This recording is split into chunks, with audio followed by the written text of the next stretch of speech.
안녕하십니까. 저는 합법적인 대통령이신 박근혜 대통령님께서 다스리는 자유대한민국의 국민 김미자입니다. 어제 운각 선생님께서 또 글을 올려주셨습니다. 제목은 국민필도 3일간 블랙아웃과 북한 급변사태입니다. 남북 관계의 통찰을 제공합니다. 꼭 읽어주시고 널리 알려주십시오. 우리 국민 중에 남북 38선이 왜 갑자기 그어졌는지를 아는 사람들은 얼마나 될까? 남북 38선은 2차 대전이 끝나기도 전인 1945년 2월에 열린 얄타 회담에서 남북 신탁 통치가 거론되면서 삽시간에 그어진 것으로 우리는 알고 있다. 그런데 당시 2차 대전의 희생국인 대한민국이 왜 미국과 소련의 신탁 통치를 받아야 했으며 왜 남북 38 분단선이 그어져야만 했는지 그 이유를 제대로 아는 사람은 거의 없다. 이미지 설명입니다. 1945년 2월 얄타 회담에서 38선의 남북이 쪼개졌다면 이번 베이징 2+2 회담에서는 38선 남북으로 쪼개진 두 국가가 다시 하나로 합일되는 우주적 이벤트가 일어나지 않을까. 우리 민족의 원수요 주적이기도 한 딥스테이트, 딥스 그림자 정부가 2차 대전으로 간신히 살아난 천손민족을 5년 후 민족 간 EJ 전쟁, 6.25 전쟁을 통해 다시 죽이기 위해 당시 미국과 소련을 통제하고 있었던 딥스, 그들이 38선을 중심으로 남북 두 국가로 쪼갠 것이 팩트이기 때문이다.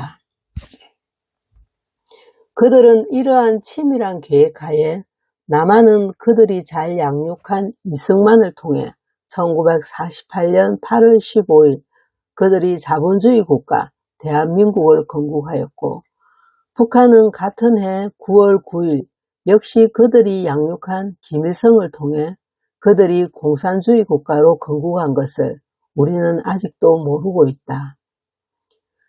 미국과 영국, 일본, 프랑스, 소련, 중국 등 내노라 하는 세계의 모든 강대국들이 딥스 그들이 건국한 것을 고려한다면 한반도를 두 개로 쪼개고 남북 두 국가를 그들이 배후에서 동시에 건국하여 전쟁을 통해 자멸시키도록 한 것은 어쩌면 너무나 당연한 역사적 흐름이 될 수밖에 없었을지도 모른다.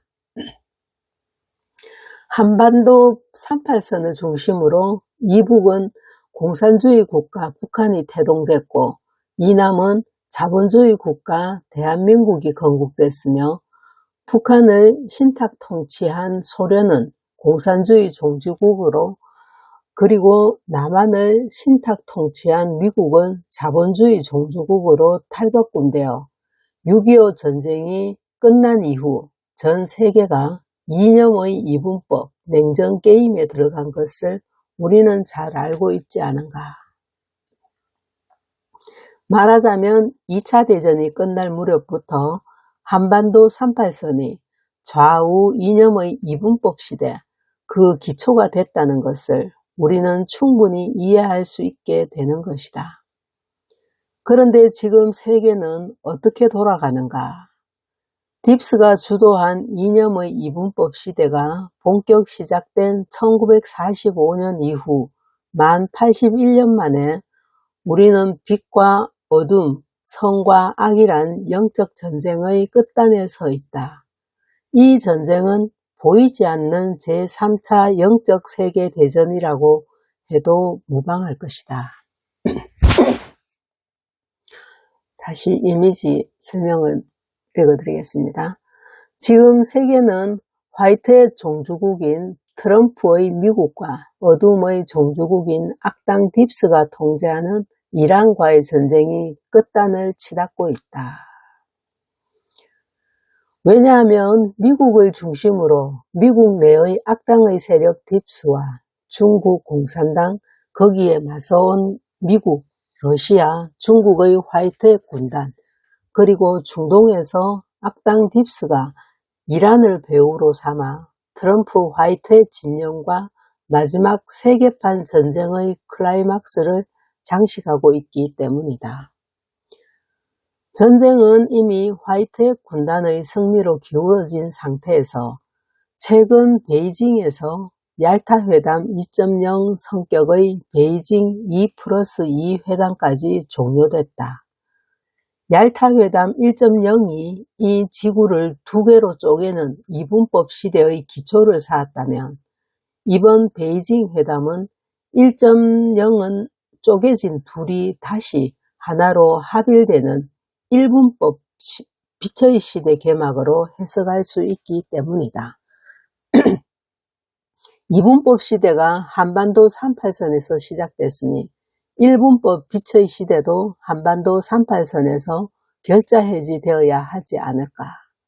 그것이 우주의 움직임일 수 없는 패러다임이기 때문이다. 공산주의는 어차피 없어지게 되어 있다. 왜냐하면 내사라 개사라에 참여하는 기존 공산주의 국가는 그들의 공산주의 교리를 버리지 않으면 안 되기 때문이다. 이미 중국과 북한까지 공산주의 교리를 다 벗어 던졌다. 그런데 문제는 북한이다. 북한 김정은은 트럼프 대통령을 3번 만나 딥스의 꼬붕 한국의 문재인이 제안한 고려 연방제 통일을 마다하고 화이트의 상징 숫자 17, Q, 17이 나오는 2020년 6월 16일에 개성 연락사무소를 폭파하고 남북 군사합의서에 같이 서명한 문재인을 삶은 소대가리라고 저주를 퍼부었다. 그때 생각나네요. 이미지 설명한 부분 읽어드리겠습니다. 2020년 6월 16일 숫자 17, 이게 Q를 뜻하는 거잖아, 그죠? 17이 나오는 날짜에 맞추어 폭파한 개성 연락사무소 빌딩. 그것은 트럼프에게 주는 인증샷이었을까? 이것은 김정은이 트럼프 화이트의 진영으로 넘어가겠다는 트럼프가 요구한 국제적 인증샷으로 볼 수 있다. 그 이후 북한은 모든 열병식을 미 동부 시간 오전 10시에 맞추어 한밤중에 진행했고 트럼프는 김정은을 화이트핵 군단 4인방 트럼프, 푸틴, 시진핑, 김정은 대열까지 파격적인 대우를 해준다. 그뿐만이 아니라 트럼프는 푸틴과 시진핑에게 부탁하여 북한을 러시아, 중국과 각각 전략적 동맹관계를 맺도록 하여 김정은을 특별 관리하도록 선처해 주기까지 한다. 또 이미지 설명한 부분 읽어드리겠습니다. 트럼프는 한때 김정은을 화이트의 4인방으로 파격적인 대우를 해주었지만 그는 스스로 복을 차버린 것일까? 시진핑과 푸틴이 2017년 이전까지만 해도 김정은과는 껄끄러운 사이였음을 우리는 다 알고 있지 않은가. 그런데 화이트의 사총사 대열에 들어간 김정은이 어느 날 갑자기 화이트의 총사령관 트럼프와 결별하는 이상한 사건이 일어난다. 그것이 작년 10월 말 경주 에이펙 회담에 참가한 트럼프가 북한 김정은에게 판문점에서 만나자고 제안했지만 김정은은 이 지시를 깔아뭉갠 것을 우리는 잘 기억하고 있다. 그 둘이 결별하지 않을 수 없었던 이유는 무엇이었을까? 그 이유는 김정은의 조카이며 북한 백두혈통의 장손 김한솔 때문이었다. 김한솔은 2017년 아버지 김정남이 암살을 당하자 2019년 3월 1일부터 자유조선이란 망명정부를 미국에 운영하면서 북한 내에서 반체제 저항단체로 활동하고 있다. 물론 트럼프 대통령이 김한솔의 망명정부를 승인해 준 것이다.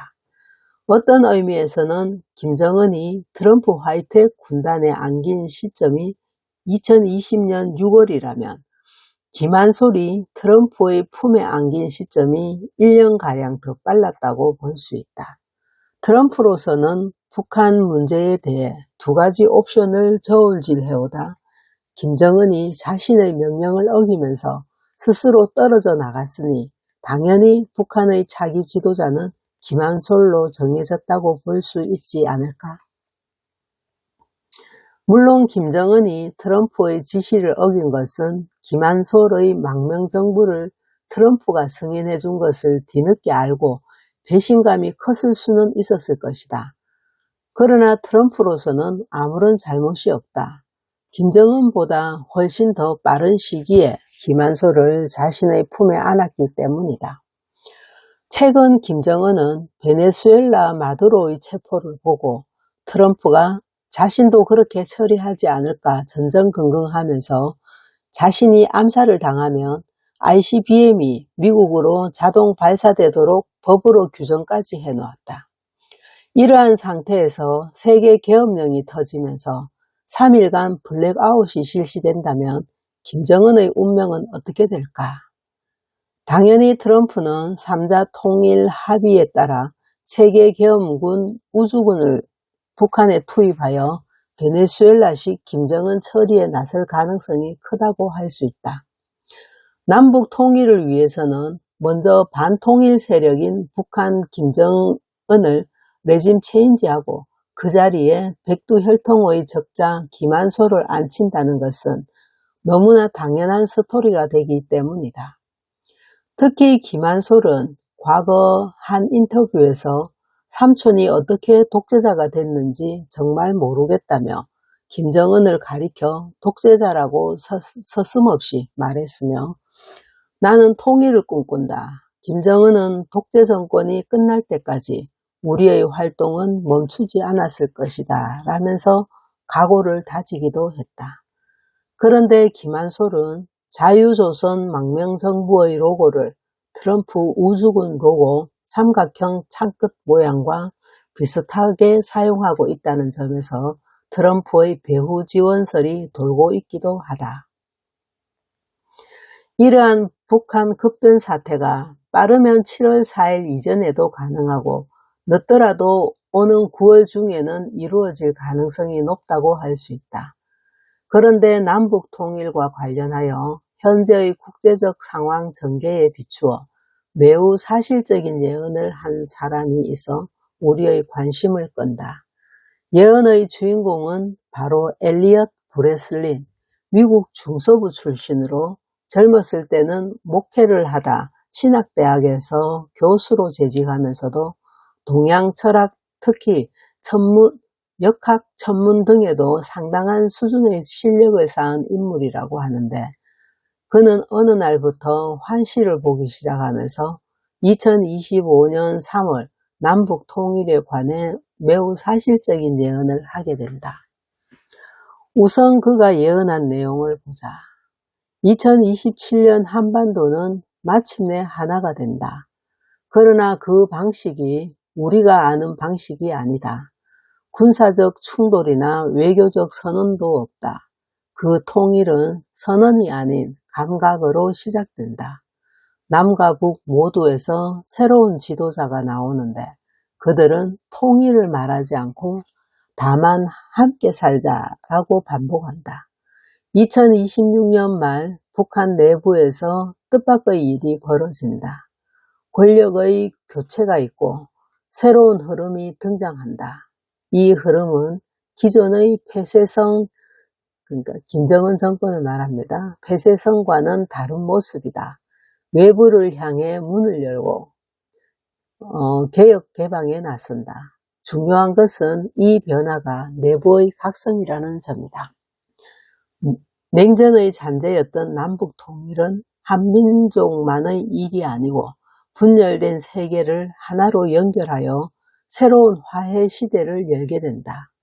브레슬린의 이 남북 통일 예언은 트럼프가 세계적인 블랙아웃, 계엄령을 통해 반통일분자 김정은을 마두로 방식으로 끌어내린 후 그 자리에 통일론자이며 김정남의 장남 김한솔로 우선 레짐 체인지 시키고 내사라 개사라 후에 대한민국의 새 대통령이 된 인물과 만나 남북 통일을 이룬다는 계획과 무섭도록 일치한다는 점에서 우리를 설레게 한다. 특히 브레슬리는 대한민국의 새로운 리더로 올라선 사람에 대해서도 다음과 같이 묘사했다. 지금 그 누구도 주목하지 않는 한 인물이 있다. 그는 지금 조용히 살아가고 있지만 세상의 시선이 그에게 향할 것이다. 그는 준비된 자다. 세상의 빛과 그림자를 모두 통과한 분이다. 그는 자신의 고통으로 세상을 이해했고 말보다 침묵 속에서 진실을 깨우쳤다. 그는 지금은 평범해 보일지 모르지만 때가 되면 그는 단상에 설 것이다. 말 한마디, 눈빛 하나가 사람의 마음을 바꿀 것이다. 그의 등장은 격렬한 논쟁을 불러일으킬 것이다. 어떤 이들은 그를 반대하고 어떤 이들은 그를 따를 것이다. 그러나 시간이 지나면 모두가 알게 된다. 그는 단순한 지도자가 아니다. 한국의 국운을 바꾸기 위해 하늘이 낸 사람이기 때문이다. 그의 등장은 한국뿐만 아니라 전 세계의 흐름을 바꿀 것이다. 그를 중심으로 새로운 정신이 태어나고 그를 중심으로 새로운 가치가 살아날 것이다. 그가 등장할 때 한국은 전혀 다른 나라가 될 것이며 세계는 그를 주목하게 될 것이다. 그런데 이분이 한국의 새로운 리더가 되기 위해서는 내사라 개사라라는 절차를 이용해야만 가능하다는 점에서 내사라 개사라를 일각에서 제기하는 바와 같이 단순한 음모론으로만 치부할 성격이 아닌 것 같다는 점이다. 또 이미지 설명을 읽어드리겠습니다. 북한의 김한솔과 함께 조만간 함께 살자고 할 남한의 새 지도자는 누구일까? 그는 하늘이 낸 사람이라고 한다. 2026년 올해 북한 김정은 정권이 김한솔로 바뀌는 급변 사태가 일어나고 대한민국의 새로운 리더로 등극하는 자가 2027년 내년에 김한솔을 만나 남북 통일을 이룬다. 남북 통일이 만약 먼 나라 이야기가 아닐 수도 있게 되는 것이다. 하느님이 보호하사 우리나라 만세.